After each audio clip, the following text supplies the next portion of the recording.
Selamat siang Bapak Ibu semua. Selamat datang di Ekonomi Syariah. Kalau kita bicara ekonomi syariah, apa sih yang disebut dengan ekonomi syariah itu? Kalau kita melihat dari yang di ayat suci Al-Qur'an, "Wa ma khalaqtul jinna wal insa illa liya'buduni", bahwasanya di Quran surat Az-Zariyat ayat 56 menyatakan bahwasanya aku Allah tidak akan menciptakan jin dan manusia melainkan hanya untuk beribadah kepadaku. Konteks beribadah ini Bapak Ibu, yang mana Islam itu tidak hanya parsial. Islam tidak hanya bicara masalah ibadah. Islam tidak bicara masalah itu orang itu dalam konteks cuma bekerja, tapi konteks liya'buduni, yakni adalah waktu 24 jam kita harus kemudian menilai semua kegiatan itu adalah dengan bernilai ibadah, baik dalam bidang pendidikan, dalam bidang ekonomi, baik itu dalam bidang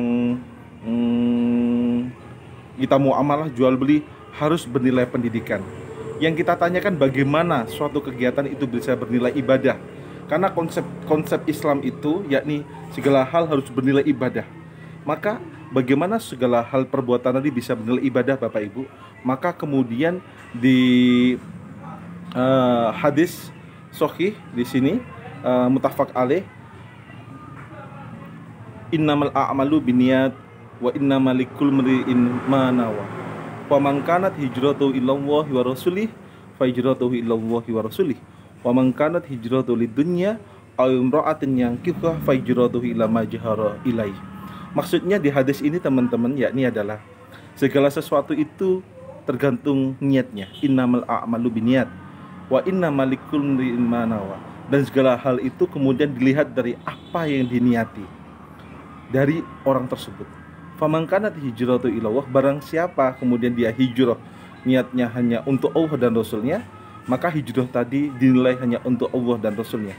Waman kanat hijratu lidunya, barang siapa hijrahnya hanya untuk dunia, wa awim ra'atin, ataupun wanita yang dinikahi, maka kemudian nilai niat tadi itu juga bernilai hanya untuk dunia dan wanita yang dinikahi. Karena waktu itu ceritanya ada sahabat yang ingin hijrah ke Madinah, kemudian dia niatnya hanya untuk dunia dan wanita yang dinikahinya teman-teman.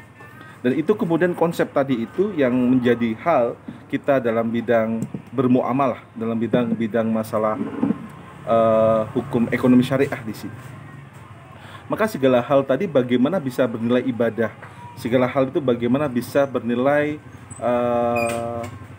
ibadah di hadapan Tuhan, yakni adalah dengan kita niati melaksanakan perintah Allah, maka itu bernilai ibadah. Sama halnya kita berekonomi, kita jual beli, melaksanakan ekonomi harus bernilai ibadah.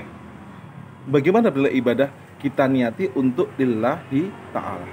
Itu merupakan bagian dari konsep ibadah di sini dalam konsep ekonomi syariah teman-teman. Karena Islam tidak cuma bicara ibadah, tapi berekonomi, berpendidikan, mungkin kita berhukum juga harus bernilai ibadah, bernilai pengabdian kepada Allah Subhanahu wa Ta'ala.